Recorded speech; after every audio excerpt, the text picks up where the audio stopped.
दोस्तों जुलाई 2023 को financial express ने एक आर्टिकल पब्लिश किया जहां उन्होंने ये क्लियरली बताया कि आज तो हमारे देश में 31% लोग मिडिल क्लास में आते हैं, लेकिन भाई यही नंबर साल 2046-47 आते आते 61% होने वाला है। यानी कि भाई हमारे देश में जितने भी लोग आज गरीबी रेखा के नीचे जिंदगी गुजार रहे हैं ना, उनमें से ज्यादातर लोग 2046-47 तक मिडिल क्लास की कैटेगरी में आने वाले हैं, जहाँ वो अपने लाइफ को एक बेहतर तरीके से जी पाएंगे। अब यहाँ तक तो सब कुछ ठीक है और सब कुछ सुनने में बहुत ही अच्छा लग रहा है, लेकिन भाई यहाँ एक बहुत ही बड़ी प्रॉब्लम छुपी हुई है जिसके बारे में कोई बात ही नहीं कर रहा है। और वो ये है कि इस डेटा के अनुसार हमारे देश में मिडिल क्लास लोग तो डबल होते जा रहे हैं, लेकिन जो लोग ऑलरेडी मिडिल क्लास में पहुंच चुके हैं ना, वो लोग भाई चाह कर भी रिच क्लास में पहुंच ही नहीं पा रहे हैं। लेकिन आखिर ऐसा हो क्यों रहा है? क्योंकि एक ऐसा इंसान जिसने गरीबी झेली है, भूखे पेट रहकर मेहनत की है और आज अपने मेहनत के दम पर वो पुअर क्लास से निकल करके मिडिल क्लास तक पहुंचा है, तो उसके लिए भला इस मिडिल क्लास से बाहर निकलना इतना मुश्किल क्यों हो रहा है? उसके लिए तो आसान होना चाहिए उल्टा। तो फिर भाई क्या हम ये मान लें कि इस मिडिल क्लास ट्रैप से बाहर निकलना एक्चुअली में बहुत ज्यादा मुश्किल है, या फिर भाई यहाँ पे कुछ लोग जानबूझकर एक बहुत ही बड़े लेवल का गेम खेल रहे हैं ताकि हम जैसे आम लोग चाहकर भी इस ट्रैप से बाहर निकल ही ना पाए?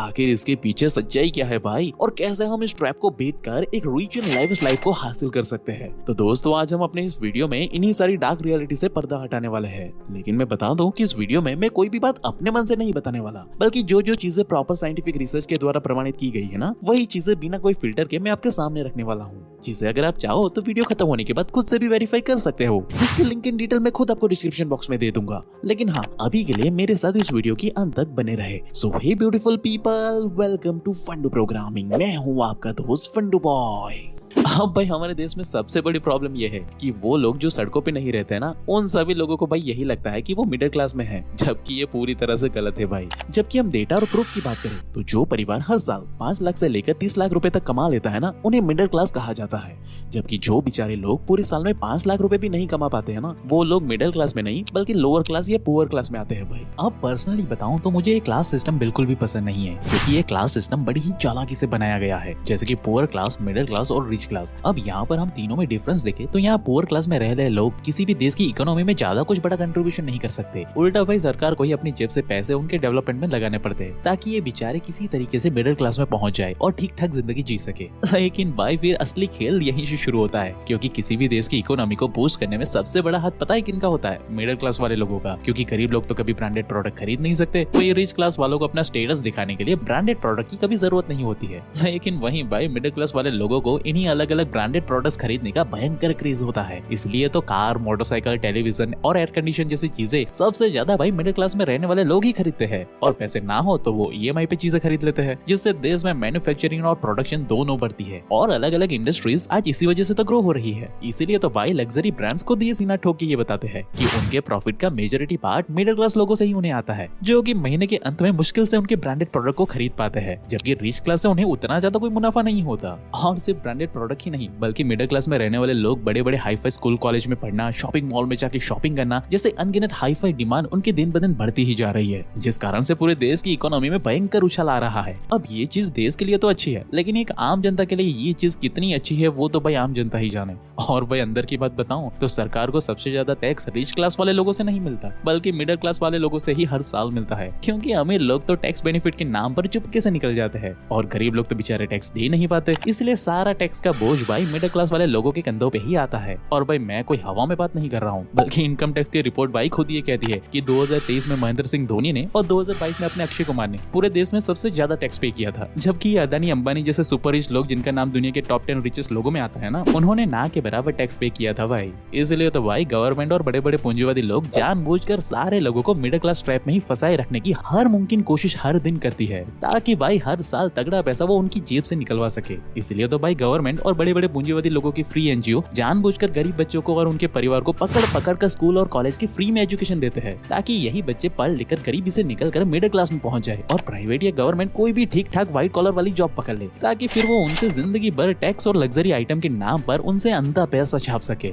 इसीलिए तो भाई उन्होंने जानबूझकर इस ट्रैप को ऐसे डिजाइन किया है कि रोड साइड पे चाय समोसे का ठेला लगाने वाले लोगों को समाज छोटी नजर से देखता है, जबकि व्हाइट कॉलर जॉब कर रहे इंसान को भाई बड़ी ही रौबदार इज्जत दी जाती है। जबकि रियलिटी तो ये है मेरे भाई कि रोड साइड पे ठेला लगाने वाले लोग हर साल करोड़ों रुपए छापते हैं। और ये बात मैं नहीं बल्कि गवर्नमेंट खुद बताती है। जैसे कि 2021 में इनकम टैक्स डिपार्टमेंट में उत्तर प्रदेश में अपने कानपुर में कई लोगों के घर पे जब छापा मारा ना, तो वहां से भाई उन्हें 256 ऐसे करोड़पतियों के बारे में पता चला जो रोड साइड ठेला लगाकर चाय, समोसा, चाट और कचौरी बेचते हैं। यहाँ तक कि भाई एक समोसे वाले भाई साहब के पास से तो करीब 375 करोड़ रुपए की प्रॉपर्टी मिली। और ये प्रॉपर्टी उसे कोई विरासत में नहीं मिली थी, बल्कि उसने रोड साइड ठेला लगा करके खुद से खरीदी हुई है। आप खुद देख लो, आपको खुद पता चलेगा कि कानपुर के इन ठेलों पर रेहड़ी पटरी वाले करोड़पति होंगे।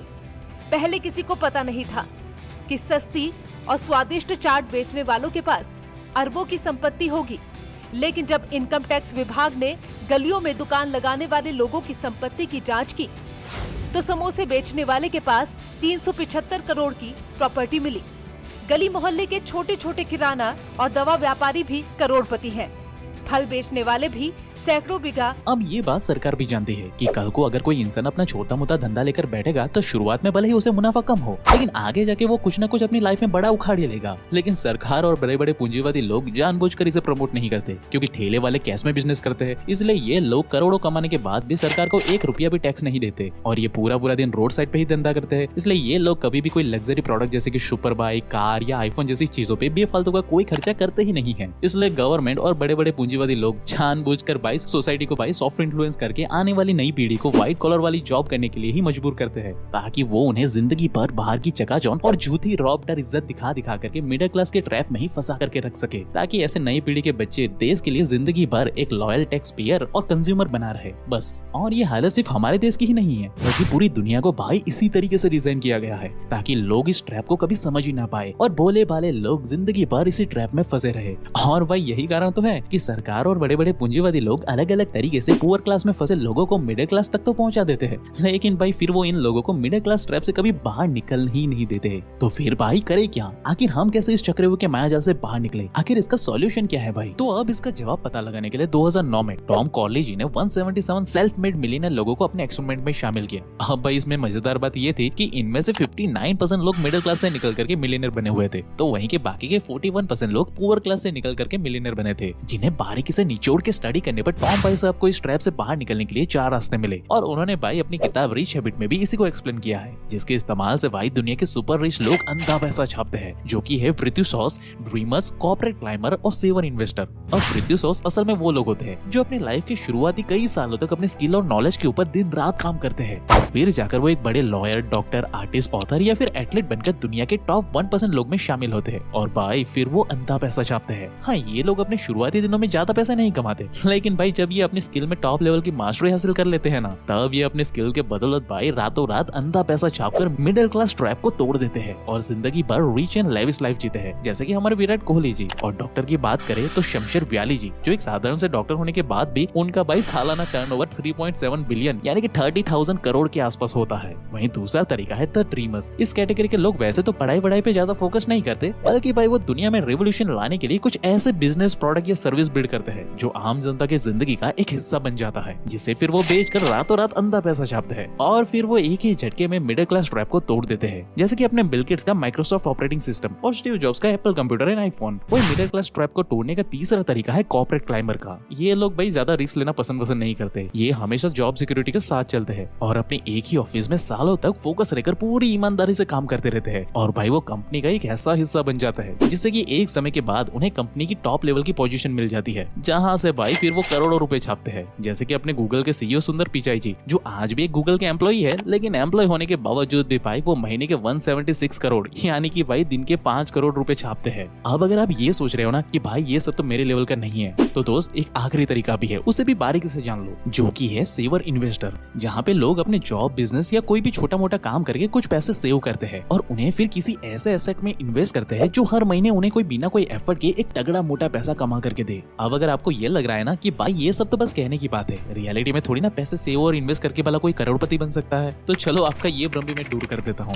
तो जब इनकम टैक्स डिपार्टमेंट में अपने कानपुर में 256 समोसे और चाट बेचने वाले करोड़पति लोगों को पकड़ा था ना, तब भाई गवर्नमेंट ने खुद इस राज से पर्दा हटाया था कि समोसा बेचकर या चाट बेचकर ये छोटे व्यापारी महीने का पूरा अपना खर्चा वर्चा निकाल करके कम से कम 30 से 40 हजार रुपए सेव कर लेते थे, और ये सेव किए हुए पैसे वो बैंक में नहीं रखते थे, बल्कि भाई वो अलग अलग प्रॉपर्टी, एग्रीकल्चर लैंड या फिर दूसरी दुकान खोलने में इन्वेस्ट करते थे, जहाँ से उन्हें रेंट के तौर पर हर महीने एक मोटा तगड़ा पैसा मिलता था। और भाई ये लोग उस रेंट के पैसों को भी खर्च नहीं करते थे, बल्कि उसे भी वो किसी नए एसेट में इन्वेस्ट कर देते थे। इसी वजह से तो भाई ये ज्यादा पढ़े लिखे ना होने के बावजूद भी उन्होंने अपनी वेल्थ को कंपाउंडिंगली ग्रो करके कुछ ही समय में अपना करोड़ों का साम्राज्य खड़ा कर दिया। लेकिन अगर आपको फिर भी लगता है कि आपके पास कोई पैसे कमाने वाली स्किल मौजूद नहीं है, तो ऐसे में आप सिंपली एआई और चैट जीपीटी की भी मदद ले सकते हो, जिससे इजीली भाई दिन के 2 से 3 घंटे काम करके आप एक अच्छी खासी कमाई कर सकते हो। और आज तो हजारों लोग ये कर रहे हैं, जिसके ऊपर हमने भी एक कोर्स बनाया है। चाहो तो मैं उसकी लिंक आपको डिस्क्रिप्शन बॉक्स में दे दूंगा, वरना इस लेफ्ट वाली वीडियो पे क्लिक करके आप गरीबी से बाहर निकलने का स्टेप बाय स्टेप प्रैक्टिकल तरीका भी देख सकते हो। बाकी ऐसे ही लाइफ चेंजिंग वीडियोस हर हफ्ते देखने के लिए